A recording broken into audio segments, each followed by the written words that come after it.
સવારના 6:30 વાગ્યા છે અને સનરાઈઝનું તમને દ્રશ્ય બતાવું. આમ જાણે એવું લાગે કે કુદરતે પેઇન્ટિંગ ના કર્યું હોય એની જેવું એટમોસ્ફિયર છે. કલરના શેડ્સ તો તમે જુઓ, બહુ જ સરસ લાગે છે. Hello friends, very good morning, જય શ્રી કૃષ્ણ એન્ડ જય Swaminarayan. Welcome back to my channel. તો ચાલો, અત્યારે સવારમાં દૂધ અને લીમડો લેવા જવાનું છે, કડવો લીમડો. તો દૂધ અને લીમડો લઈ આવીએ. જો મસ્ત એવો કૂણો કૂણો લીમડો આપણે તોડીને લઈ આવ્યા છીએ, ફૂલવાળો. કૂણા કૂણા પાન છે. જક્ષુને અહીંયા પેન પકડવાની ગ્રીપ આવે એ માટેની પ્રેક્ટિસ ચાલી રહી છે. જો હોરિઝોન્ટલ લાઈન અને પહેલા વર્ટિકલ લાઈન કરી લીધી હે ને જક્ષુ? લાઈન કરશો? થઈ ગયું ઈરેઝ. હવે પાછું કર. ચાલ, આમાં કરવાનું પાછું. ડસ્ટર છે? જી થોડીક પ્રેક્ટિસની જરૂર છે જક્ષુભાઈ. અરે વાહ, બીજી લાઈન તો બહુ ફાઇન કરી જક્ષુ. ભૂસી નાખવાનું. અત્યારે હું બનાવવાની છું ઉત્તપમ. તો એના માટે મેં રવો પલાળી દીધો હતો અગાઉ જ. દહીંની અંદર કે છાશની અંદર તમે પલાળી શકો છો. અને લઈ લીધા છે વેજીટેબલ, કેબેજ, ગાજર, કેરી અને ટામેટું. તો એને છીણી લઈશું. જો અહીંયા કાચી કેરી ખમણી લીધી છે, ગાજર ખમણી લીધું છે અને કોબી ખમણી લીધી છે અને થોડું આદું પણ નાખીશું અંદર. જો કે આ છાશમાં જ પલાળેલો છે એટલે બહુ ખાટું કરવાની તો જરૂર નથી, પરંતુ અત્યારે કાચી કેરી આવે છે એટલે મજા આવે ઉત્તપમમાં નાખવાની. અહીંયા હું એડ કરી રહી છું ટમેટાની પ્યુરી. મેં ફેલાવી લીધું છે નોનસ્ટિકની લોઢી ઉપર ઉત્તપમનું બેટર અને આ રીતે કલર ચેન્જ થાય ત્યાં સુધી રહેવા દેવાનું છે અને પછી જ પલટાવવાનું છે. જો કલર ચેન્જ થાય એ પહેલાં તમે પલટાવવાની કોશિશ કરો તો તમારું ઉત્તપમ તૂટી જશે. આવી રીતે પરફેક્ટ નહીં બને. જક્ષુભાઈ ક્યાંક બનાવે છે. શું બનાવી છો દીકા? મમ્મ બનાવી છો? લાઈટ જતી રહી છે, બાકી અત્યારે જક્ષુ સૂઈ ગયો હોય. હવે લાઈટ આવે ત્યારે આપણે એને સુવડાવવાનું કામકાજ કરવાનું છે. 3 તો ઓલરેડી વાગી ગયા છે. શું બનાવ્યું? મમ્માને તો આપ. જો એકમાંથી બીજામાં ટ્રાન્સફર કરે છે અને કુકિંગ કરે છે ભાઈ. હે જક્ષુ, શું બનાવે છે મમ્મા? પિઝા, સબ્જી શું બનાવી છો? પાઉંભાજી. પાઉંભાજી બના રહે હો?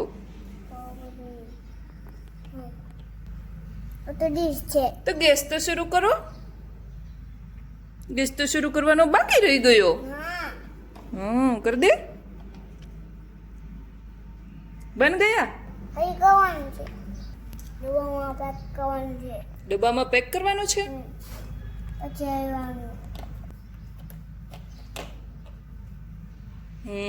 કિયા શરૂ. ચલો હવે બનાવો.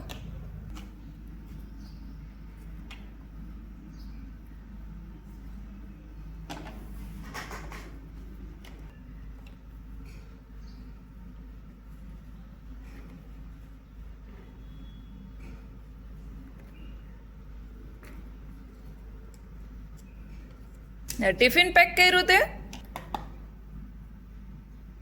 કોના માટે ટિફિન બનાવ્યું?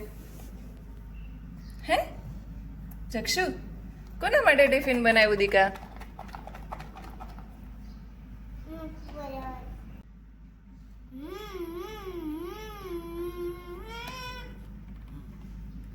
મિક્સર ચલાય છો?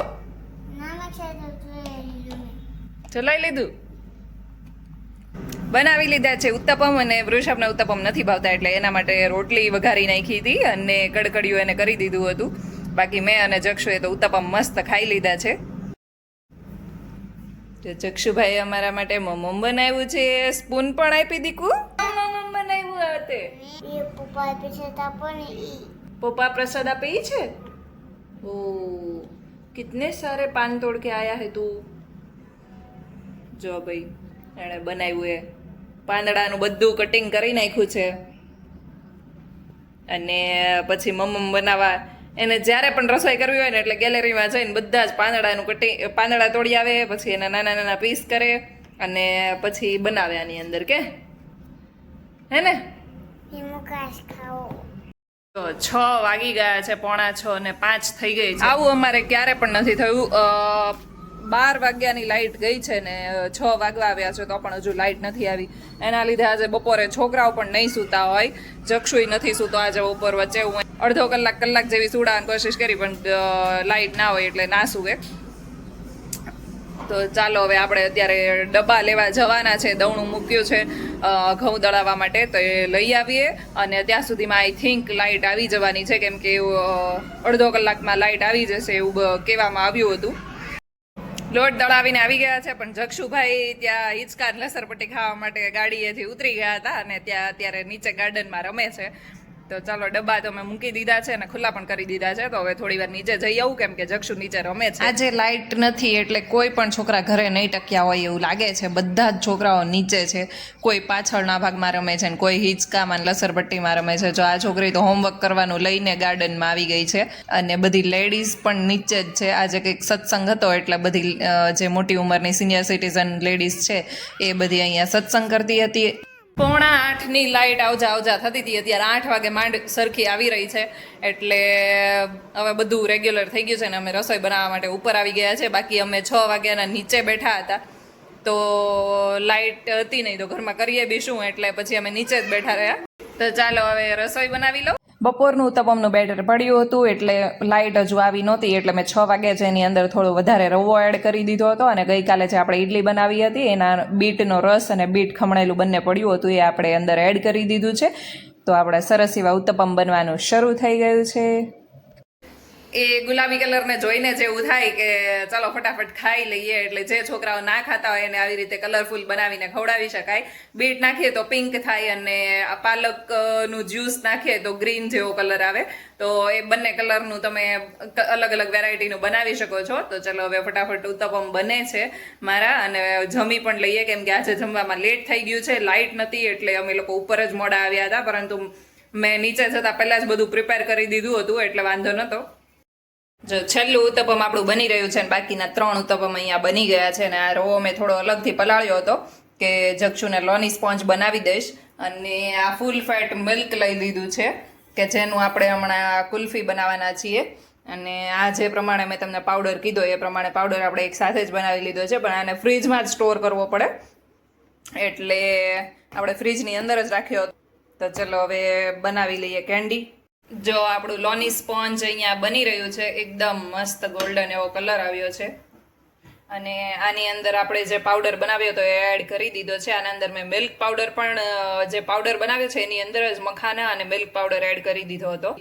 મિલ્ક પાવડરને લીધે આ જે બેટર છે એ જલ્દી ઘટું થઈ જાય અને ફ્લેવર પણ સારો આવે. આ જે કુલ્ફી છે એની અંદર તમે ઈચ્છો તો થોડો માવો અથવા તો જે પેંડો આવે એને છીણીને પણ એડ કરી શકો છો, પરંતુ એમને નહીં ફાઇન જ લાગે છે. એટલે હું તો મોસ્ટલી મિલ્ક પાવડર એડ કર્યો હોય એટલે બીજું કંઈ એડ કરવાનું અવોઇડ કરું, કેમ કે એના લીધે સારો એવો ટેસ્ટ આપણો આવી જ જાય છે અને બધા ડ્રાય ફ્રૂટ્સ પણ હોય એટલે સારું લાગે. તો રાજસ્થાની કુલ્ફી જ્યારે અમે ખાશું ત્યારે વૃષભના રિવ્યૂ આપણે પૂછીશું કે એને કેવી લાગી. 7:45 લાઇટ આવી હતી ને અત્યારે 10 ને 10 થઈ છે ને ત્યાં પાછી લાઇટ જતી રહી છે. આજે આખો જ દિવસ જનરેટર શરૂ હતું એટલે અત્યારે ફરીથી પાછા શરૂ કરવા માટે આવી ગયા છે, કેમ કે 7:45 લાઇટ આવી ત્યારે બંધ કરી દીધું હતું. હવે જોઈએ લાઇટ પાછી ક્યારે આવે છે. શું છે? હા પી તો તને ભાવે છે?